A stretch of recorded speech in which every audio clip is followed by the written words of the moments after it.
conveying to you the cutting-edge research that has been done in the field of energy medicine and bioresonance, and also allowing you to access the various devices that Dr. Ellis produces for healing. You will be able to see these on the website, the drellisuk.com website. Today, we're going to look at what is quantum theory and what relationship does this have with consciousness and healing. This goes well beyond the mechanistic approach to healing that is more interested in identifying symptoms and then suppressing them with drugs or other medical procedures. It will be interesting to see that our own consciousness can actually cause and perpetuate symptoms as well as heal them permanently. When we enter the quantum fields, the microscopic universe, we need to immerse ourselves into the fascinating subatomic level where particles tend to behave very differently to what their larger cousins do. The microscopic universe begins at about 10 billionth of a meter, which is about the size of an atom. Matter behaves very differently at this size, and scientists have called it quantum theory. All matter is energy. We will keep on hearing this time and time again because it is a fact. Physical matter does not really exist. It is all frequency and information. The real substance of the universe is ultimately consciousness. What's the nature of the universe? Well, scientists, quantum physicists, are discovering that about 70% of the universe is made up of dark energy, which is non-atomic, so non-measurable. This dark energy is critical to holding together all of the galaxies. Only less than 5% of the universe is normal matter that is measurable. The universe holds many mysteries and will continue to do so for many eons to come. Let us touch on some of the very basics of quantum theory. The fascinating thing about studying quantum subatomic particles is that they behave very differently from the normal ones, to the point where quantum physicists are still lost for words to explain their behavior. Subatomic particles can, for example, be invisible. They can actually go through solids. They can be in multiple places at exactly the same time, and that could be millions of miles apart. They can seemingly go backwards in time and space and change the past. And they can also resonate with each other over incredible distances. Another phenomenon that quantum physicists have discovered is that known as quantum entanglement. What happens to one particle in one position in space can instantly affect another particle millions of miles away. This is indeed a further unsolved mystery of the quantum world.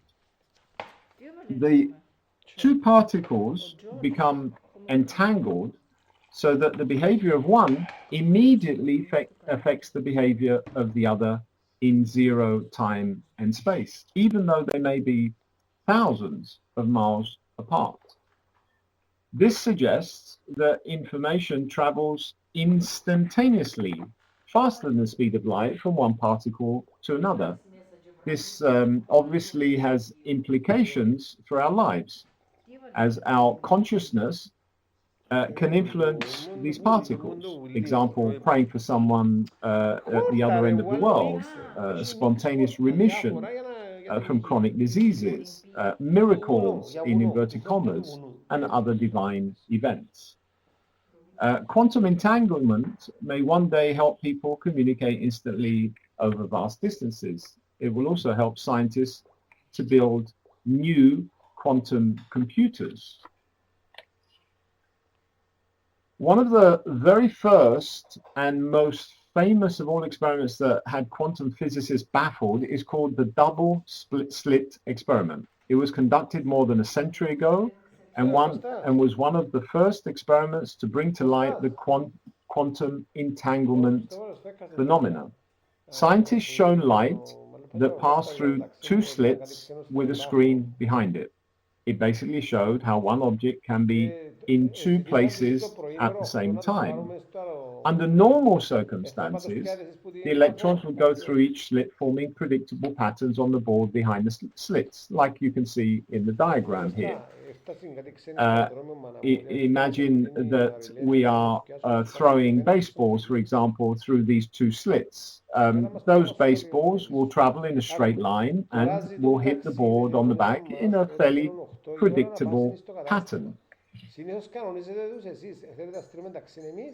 However, what the quantum scientists found was that sometimes the electrons going through one slit will form a diffraction pattern as if they were really two electrons going through both slits at the same time. So what was happening here, and how can this be explained? Can the electrons actually clone themselves?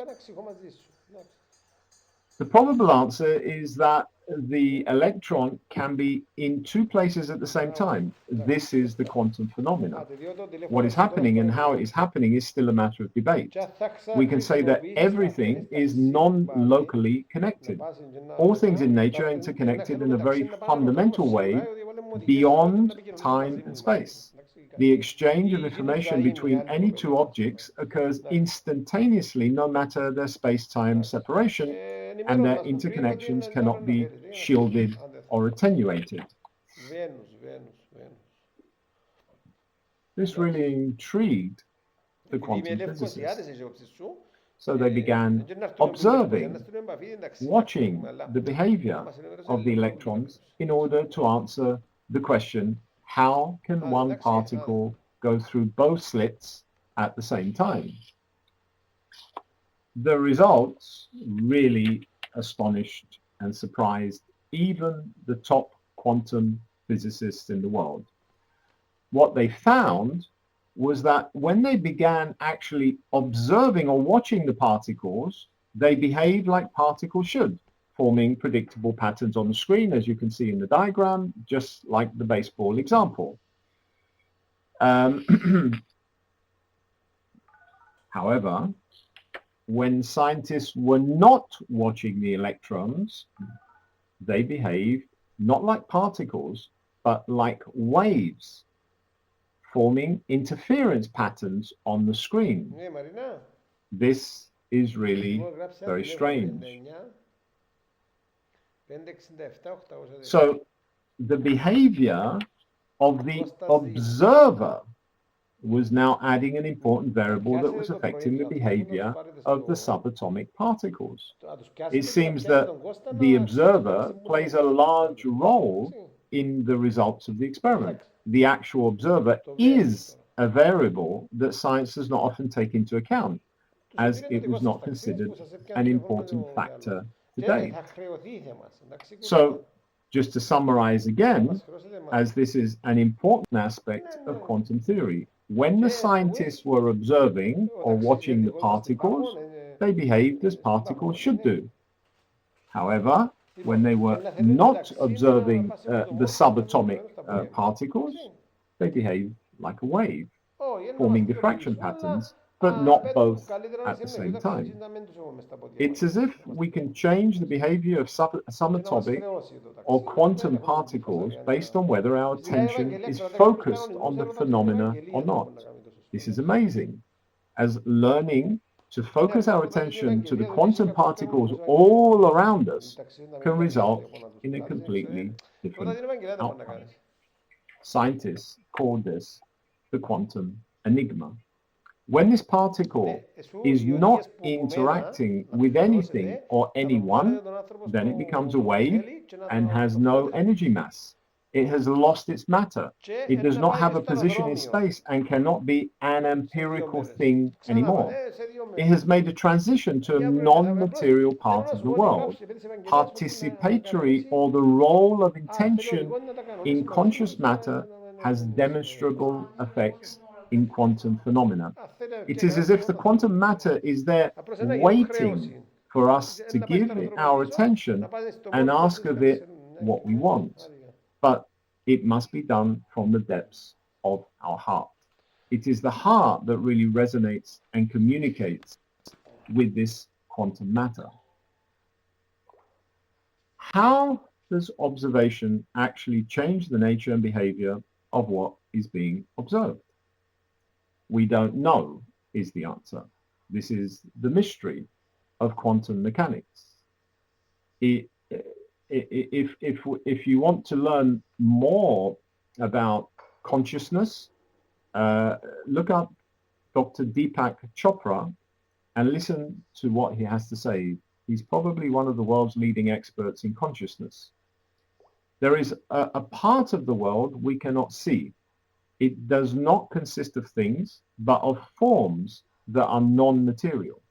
This non-material makes up more than 95% of all space. They are patterns of information. So what is this wave? It is potentiality, form and formless. This empty space is not empty, but is sometimes known as the great ether. It is dynamically active consciousness. All we need to do is focus our attention on this. Out of this quantum vacuum, countless universes come out of this. I repeat, out of this quantum vacuum, countless of universes come out of this. They can be reabsorbed into the universal consciousness. A cubic centimeter of empty space has enough mass energy to create the whole universe more than 3 times over. So with all the empty space around us, there is so much potential to create many universes right now. The Big Bang is occurring every moment of every day. So what is this wave? It is potentiality, form and formless. Pure potentiality seeking expression from the unmanifest to the manifest. And when we realize that our true self is one of pure potentiality, we align with the power that manifests everything in nature. This is the essence of consciousness. Einstein really struggled with the quantum phenomena, as it was contradictory to a lot of his mathematical equations. He said, quote, "I do not believe in quantum physics as I believe the moon is there, even when I am not looking at it." No scientist really understands this. Einstein called it spooky action at a distance. However, in later life, he admitted anyone who becomes seriously involved in the pursuit of science becomes convinced that there is a spirit manifest in the laws of the universe, a spirit manifestly superior to that of man. There are other strange phenomena in quantum physics. Quantum physicists call this the uncertainty principle. We simply cannot know anything with absolute certainty. The most we can hope for in the quantum world is to calculate probabilities for where things are and how they will behave. Otherwise, everything is very iffy and very fuzzy.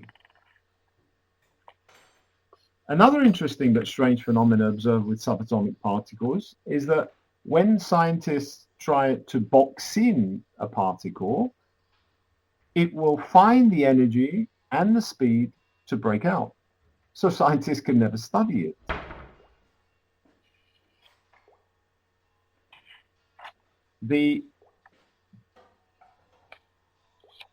This is again related to the uncertainty principle that says that nature will not allow its fundamental elements to be boxed in.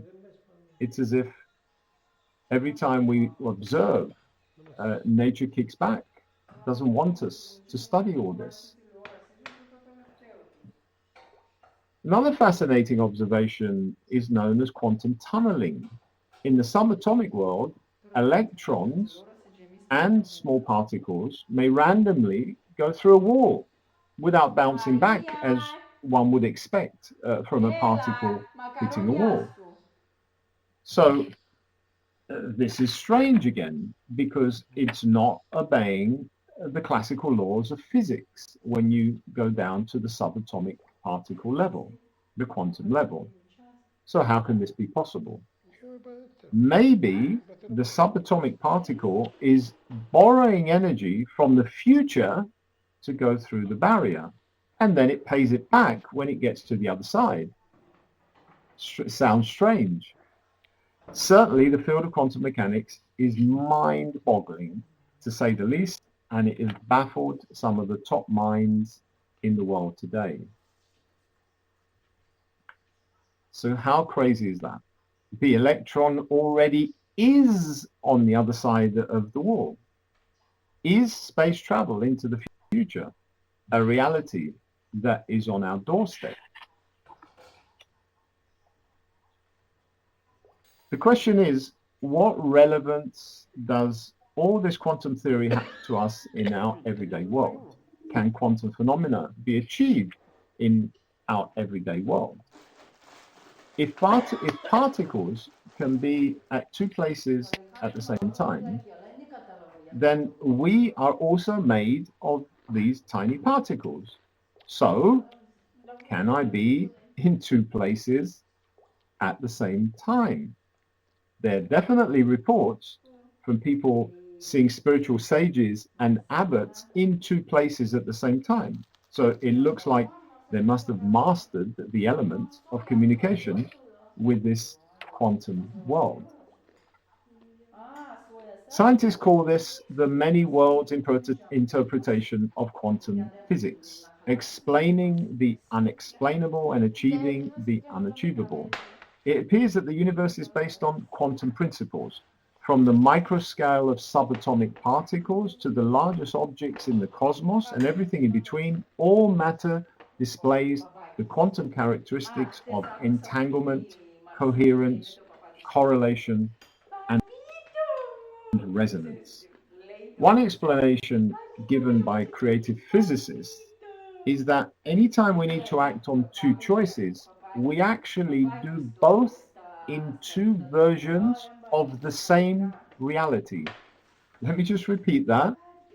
One explanation given by quantum physicists is that anytime we need to act on two choices, we actually do both in two versions of the same reality. So it's as if there are parallel universes and we are making choices in one universe and choices in the other parallel universe. The mind boggles, as there could be many universes simultaneously.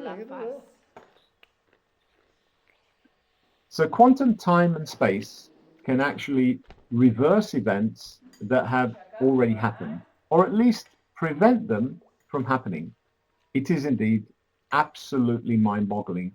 There are parallel universes where real events took place in one universe, but not in another.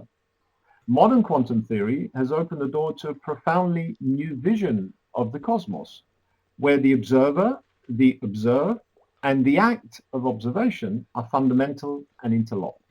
No more is the universe to be studied as a mechanical conglomerate of its parts. The interconnectedness of everything is particularly evident in the non-local interactions of the quantum universe, the matrix. It appears that on a quantum level, experience is retained in nature's memory, the quantum hologram. Once information is created, it is always available and never forgotten. We no longer need to learn, but simply remember and recall information.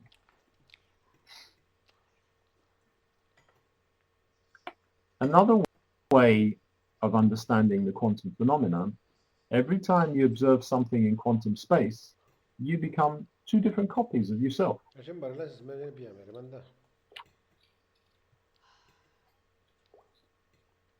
I can see you all nodding your heads. The first copy that got the answer, and the other copy that got another answer. So we do live in a very weird world when we go down to the subatomic level. It does, however, explain a lot of interesting phenomena that people actually experience.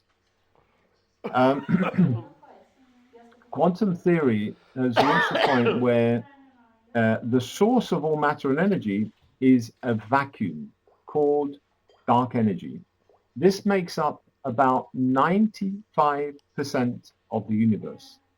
It's a nothingness that contains all the possibilities of everything that has ever existed or could exist. Let me repeat that. It is a nothingness that contains all the possibilities of everything that has ever existed or could exist. It's a huge memory. These possibilities then emerge as probabilities before collapsing into localized quanta, manifesting as the particles in space and time that are the building blocks of atoms and molecules. Everything is potential until an event gives it form. Everything is potential until an event gives it form. One way that other scientists, philosophers, and some elect quantum physicists have encapsulated these concepts is to develop a unified theory of universal consciousness. All experience is created in consciousness, and the only way to explore this is through transcendence, through self-awareness, through self-reflection, through questioning perceptual reality, through making conscious choices. The more these scientists study quantum phenomena, the more they come to the conclusion that all experience is created in consciousness, which adds together to be part of the universal consciousness. The universe exists in consciousness as a perceptual experience. What unfolds is that the realization, after analyzing and all the mathematical equations that quantum physicists come up with, that there is only consciousness.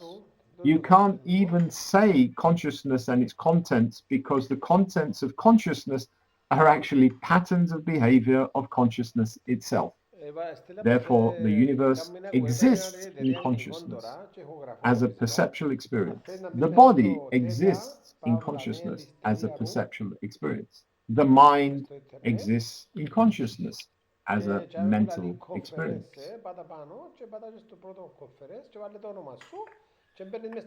There is only consciousness.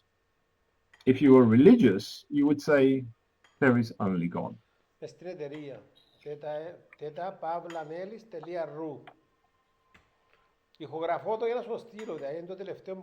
What is consciousness? Consciousness is the ability to feel and experience. It is subjective awareness. It is the sense of selfhood and the executive control of the mind. Consciousness is being or existence. It is the ground of existence. It gives you selfhood and the control of your mind. It gives us the potential for all experience.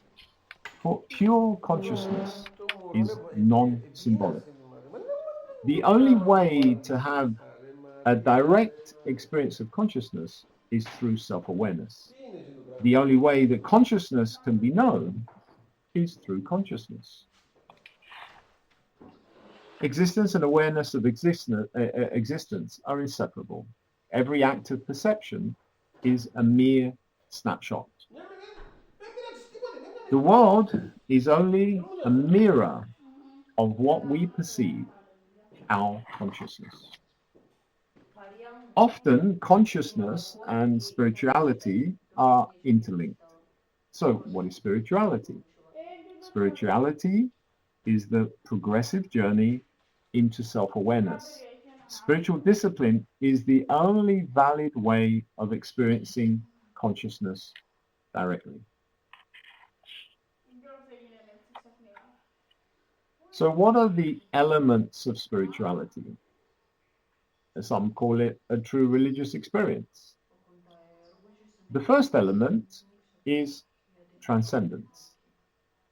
For example, science would have to go beyond its reductionistic approach and reductionism to begin the journey of spiritual maturity.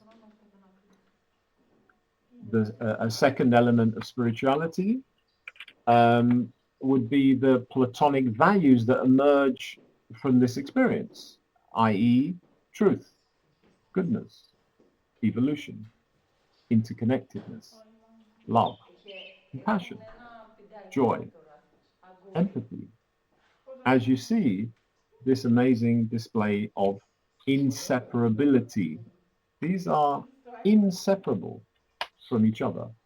And interestingly, the world seems to be moving in this direction, slowly but surely. Another element is the loss of the fear of death. If you are non-local, then you do not really die, but you return to potential before you become action.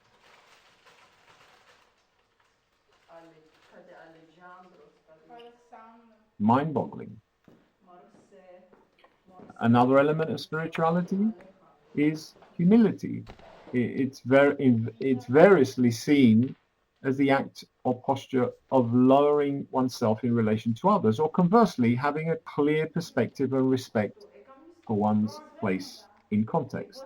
In a spiritual context, this can mean a recognition of self in relation to a deity, acceptance of one's defects, and submission to divine grace. And finally, another element is a deep reverence for existence. All that exists. Everything is consciousness.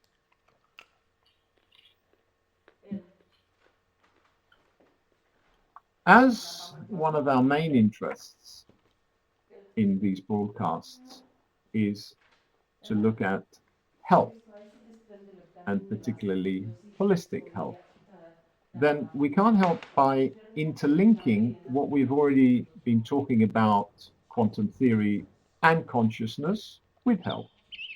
It has long been known by various researchers that specific internal feelings can have a direct effect on the immune system, for example, and can have consequences on infectious diseases and cancer and many other chronic diseases. In addition, we have also known that a shift in consciousness can cause a shift in biology, for better or for worse. If you are interested in following this pathway further, then it's highly recommended to see Dr. Bruce Lipton's videos on YouTube to get a better understanding of this. There are many recorded examples of shock experiences that are perceived as disastrous, causing cancers and heart attacks in a very short period of time. Conversely, there are many other examples of spontaneous remission, as many medics tend to call it, where a shift in consciousness has helped the person offload some of the worst chronic diseases, often in minutes. Now, modern biological medicine cannot explain these phenomena without adding the equation of quantum theory, quantum phenomena, and consciousness.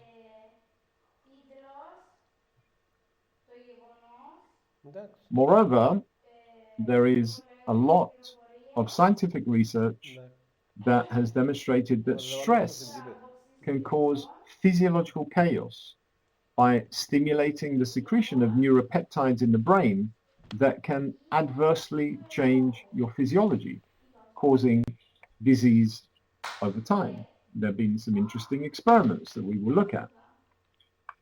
Conversely, an internal state of euphoria, um,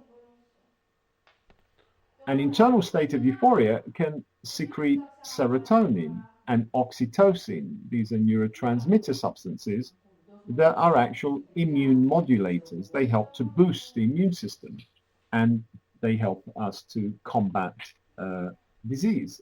This is science that has actually discovered this, conventional science. Mechanisms of disease are not origins of disease. The modern medical model often ignores how we think, how we behave, how we interact, our thoughts, our feelings, our emotions, our desires, instincts, drives, memories.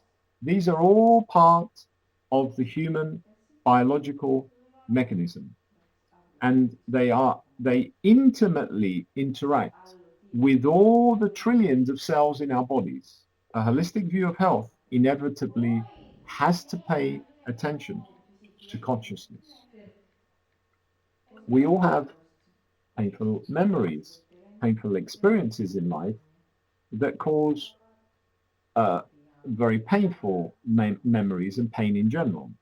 Failures, disappointments, suffering loss. These could be hidden away or suppressed in our body minds to be retrieved, reformed, and released, or ignored and left to fester, wounds that never heal. What John Upledger called a somato-emotional cyst. Interesting terminology. Somato-emotional cyst. A primitive body defense response in which the injury and the emotions therein encoded are walled off from the rest of the body and never truly resolved.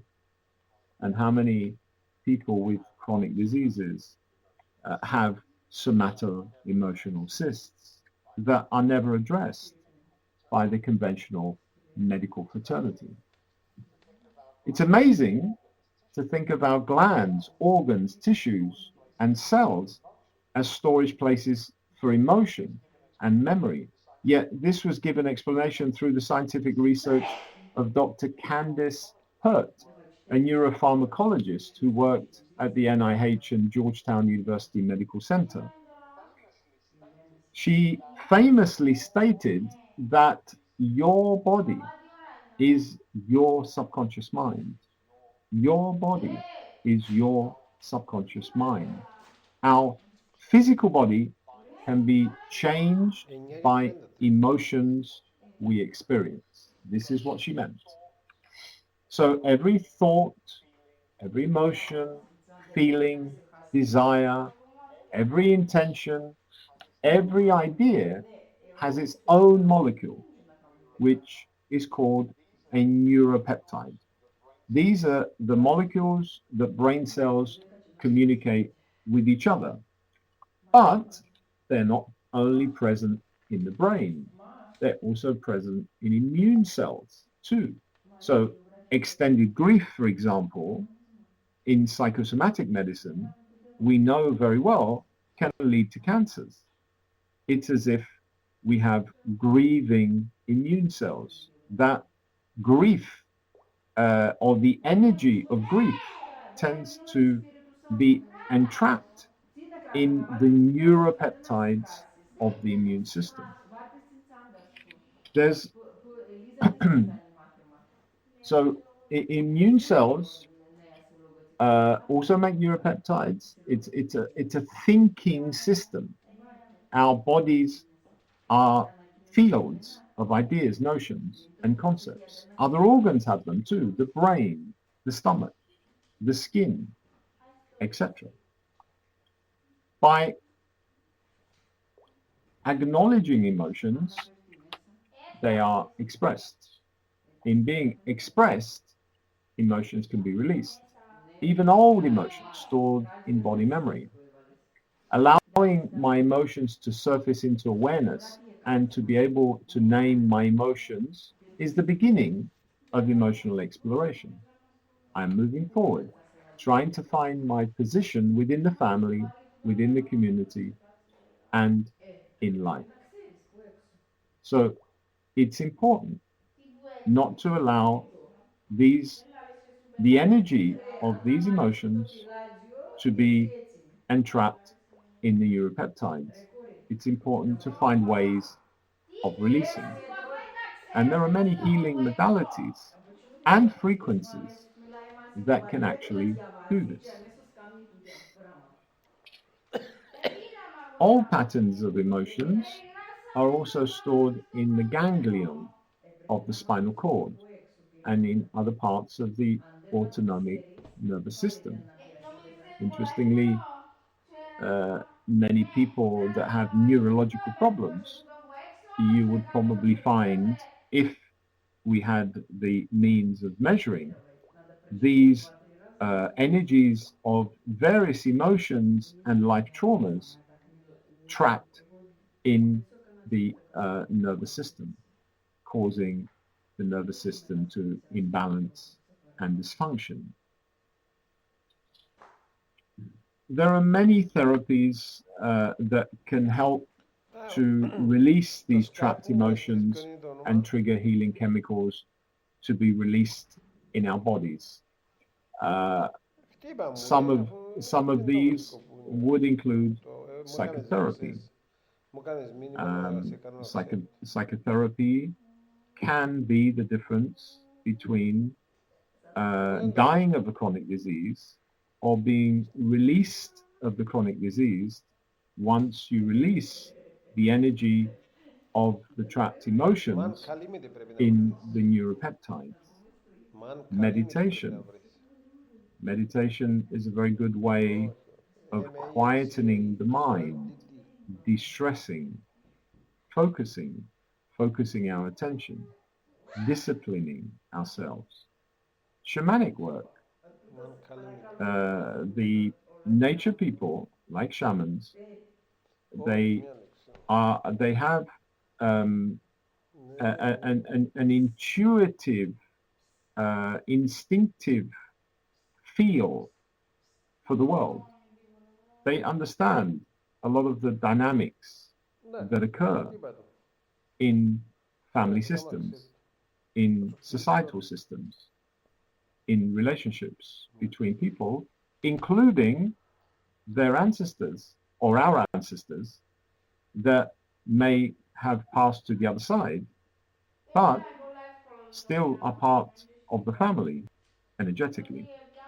Hellinger's family constellation work is also another example of this, where there can be tremendous amount of healing work done in a Hellinger family constellation.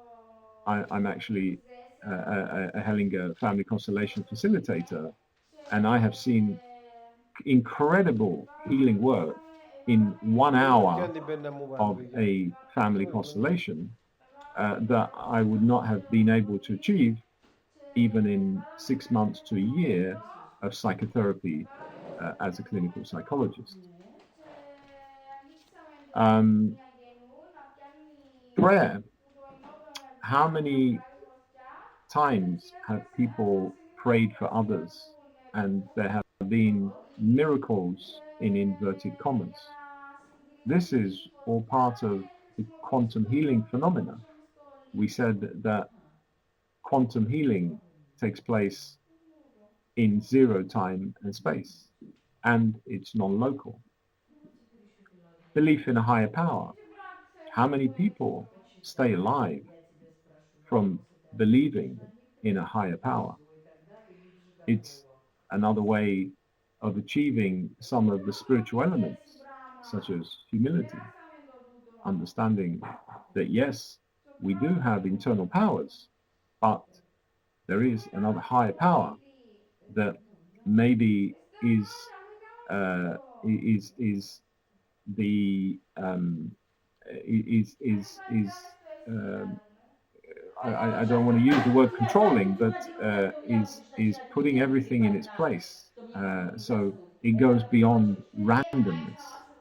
There seems to be a very intricate geometry and a very intricate self-controlling mechanism in the world at large on all levels.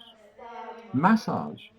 Massage therapists do not know the power that they have to release these entrapped emotions in the body and heal even the worst of chronic diseases.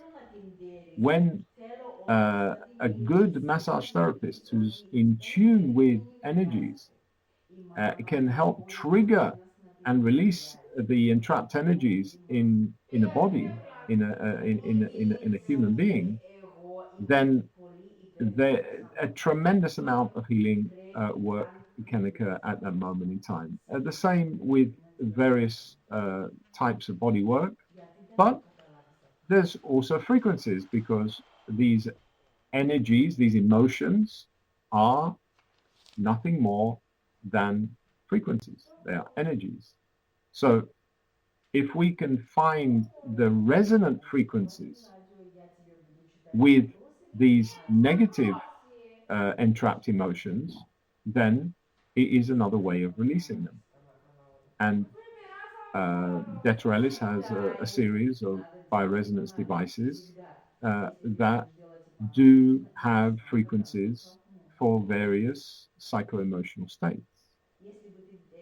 And we know from the field of bioresonance that these do actually work. There was an interesting experiment to demonstrate quantum healing effects in the body by a researcher called Herbert Spencer, again from the NIH. And he did an experiment about 20 years ago when he was the head of molecular biology research at the National Institute of Health. He injected mice with polyseed, which is a chemical that basically stimulates the immune system. And then, while at the same time, while exposing the mice to the polyseed, he got them to smell camphor. After a while, when the mice smelled camphor, their immune systems were activated without the need for the polyseed. And then Dr. Spencer gave some more mice cyclophosphamide, which is a nasty chemical which destroys the immune system. Once again, he paired the drug with the smell of camphor. When those mice smelled camphor without the chemical present, they became functionally immunodeficient, quickly developing pneumonia and dying when exposed to the pneumococci bacterium. Exposure to carcinogens also led to swift and certain death. However, exposure in the first group to various carcinogens and exposure to the pneumococci had absolutely no effect on their immune system. So what was the crucial difference between survival and death of these mice? Well, listen to this. It was the interpretation of memory of the smell of camphor. It was the interpretation of memory of the smell of camphor. This is all quantum healing. just by pairing the memory of a drug, good or bad, with camphor, it is possible to develop a conditioned response that can affect the immune system and other systems of the body positively or negatively simply by smelling the camphor or the conditioned response.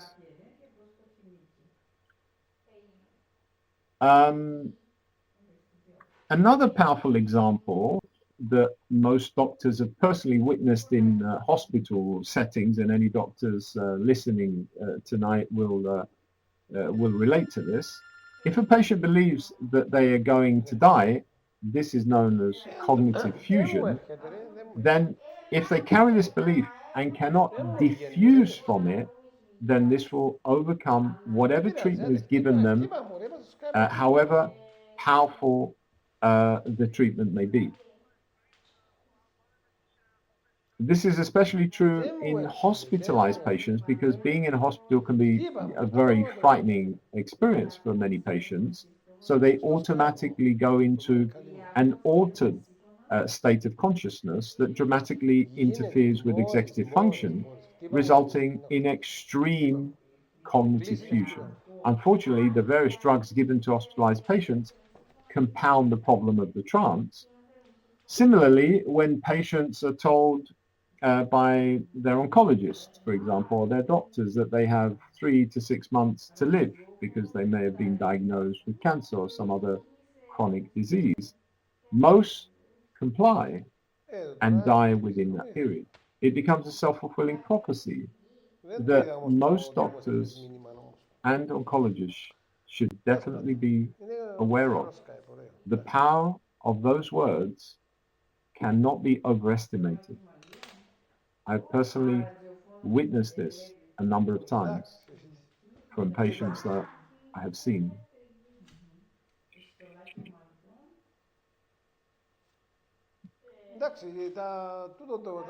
In summary, our bodies are nothing more than the physical interpretation of our memories. The physical interpretation of our memories. One large study that surveyed hundreds of thousands of people showed that the two factors at the top of the hierarchy that can predict the progression of chronic disease is the perception of self-happiness and job satisfaction. So it's not surprising that statistically most people die on Monday morning at 9 o'clock. After the weekend, they would rather die than face the grueling episode of yet another day at work, which grossly dissatisfies them.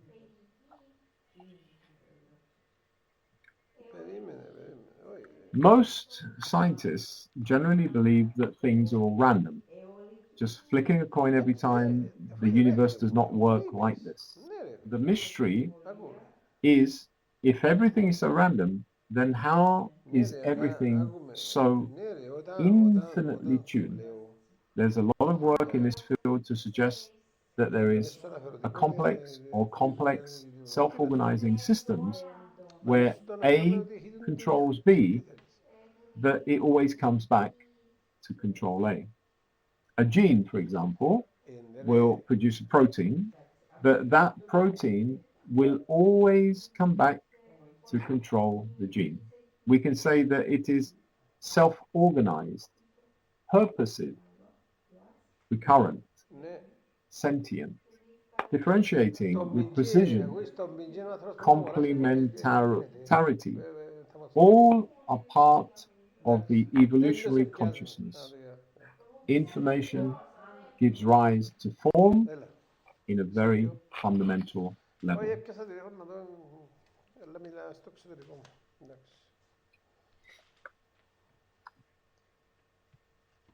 Let me leave you with one final fascinating thought. Given that we live in an age of information technology, where information is becoming denser and more complex in self-organizing systems, this information can indeed change our genes, not the ones we're wearing. The karma of our consciousness is enclosed in genes. As this information comes to us through communication and information technology, it will lead to an evolutionary shift, one that will lead to more light, more truth, transparency, more Να σου πω love, έκανα λάθος που σε έπιασα, να σε empathy, πιάσω, compassion, να πούμε τα goodness, μαθήματα ποσά. evolution, interconnectedness, joy, and empathy. No one will disagree that we need more of these spiritual gifts in our lives today, as always. Είναι άλλη περίπτωση ρε κύριε, τώρα δεν I διαφανές. strongly believe that we are living in Ναι ρε φίλε, an ναι, exciting αλλά era τώρα δεν ήταν άλλη where περίπτωση, ήταν all σχεδόν this ήταν is καινούργια happening. περίπτωση σήμερα Think που μπορούν about να κάνουν λίγες how των 20 χιλιάδων complex να κάνουν and εκατομμύρια. dense information and information technology is becoming in the world today. If that information on a quantum level, if you like, can actually affect our biology, and if it can affect the evolution of our genetic makeup so that we can encompass these spiritual gifts of love and empathy and compassion and honesty and transparency. And we read every day in the media that more and more whistleblowers are coming out. People are tending to react to injustices. People want more transparency. They want more honesty from their politicians, from their bankers, and other people in power. So there is indeed an evolutionary shift that is taking place where more and more light workers are coming out. Of course, whenever there's light, there's darkness, and there will be clashes between the light and the darkness. But this is transitory. We need to brave our way forward. We need to continue to be honest with ourselves and with others. Everything is consciousness. We take nothing to the other side with us in terms of material things. We take whatever we seed the universal consciousness with while we are still alive. And if we can seed the universal consciousness with more love and empathy, then certainly the world and the next generations will benefit from that, because it is in the universal consciousness, the memory of universal consciousness, which all generations will tap into, and they will feed from it. So let's this was probably one of the most difficult of videos for me to make, because it moves away from the mechanistic approach to science, and it's a more esoteric approach. However, the older I get, the more I realize that everything is consciousness, and the more we can work on these spiritual elements of ourselves, the more the richer we become, and the richer others around us become, because once these spiritual elements begin to evolve in a person, then inevitably that person becomes a more loving person. So they tend to give more to others as opposed to taking more, Σε αυτό δεν which το έχω κλείσει. seems to be the premise of the world that we live in, to be competitive, to be better than others, to want to have more than others, Ακόμα πριν συναντιούμε μαζί as του, opposed γιατί μου to είπε ότι δώσε having τα χαρτιά, more εντάξει, in our να τα hearts βάλω μέσα. than others. That makes one a lot richer than the Περίμενε, one that has more in their pocket. διαδικασία And πλαϊνή, να the πάρει τηλέφωνο one του τώρα. that gives Μπορεί να πάρει more τις μέρες αυτές. is certainly Δεν richer ξέρουμε σίγουρα. than Τα the αυτά one που να who αγοραστούν είναι doesn't. τα πιο γρήγορα που θα γίνουν τώρα. Εντάξει. So I wanted to take these complex concepts of quantum theory and consciousness and relate it to health, because there is Θα τα a στείλω. direct relationship that cannot be refuted, cannot be ignored. Ναι, περίμενε λίγο The να μιλήσουμε. paradigm of science wanting to be evidence based also needs to change, because as we've seen in the presentation today, the observer can make a huge difference to the result of the actual experiment, or whether the observer is watching, observing, or not observing, and what they're focusing their attention on can make a huge difference to the results of the experiment. Conventional science, and I grew up in conventional science, is very fixated and quite dogmatic about the double-blind placebo-controlled trials being evidence-based. But how do they explain all these phenomena that we've discussed today? They can't, using that conventional model. However, if we make a paradigm shift from the conventional model to one of consciousness, where we are thinking in terms of the quantum world, where these subatomic particles, which we're all made of, actually behave in very strange ways that even quantum physicists cannot explain, then we we automatically will undergo an evolutionary shift to becoming more spiritual beings. And this is where we all need to be in the world at large. Blessings of truth and love to you all. Thank you.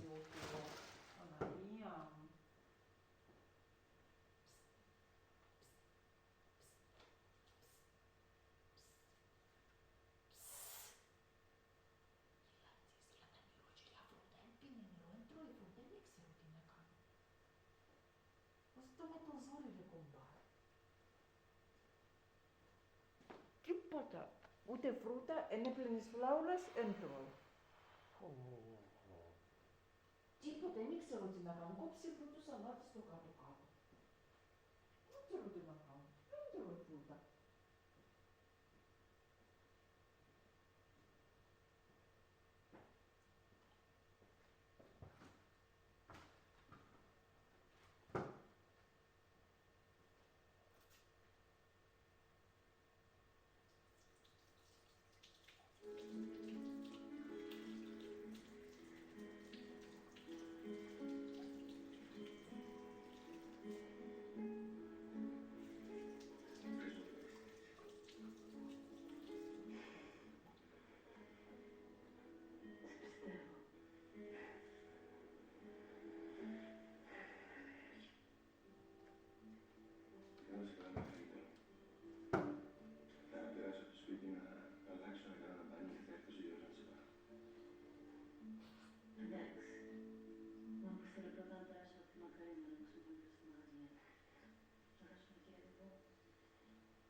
lindides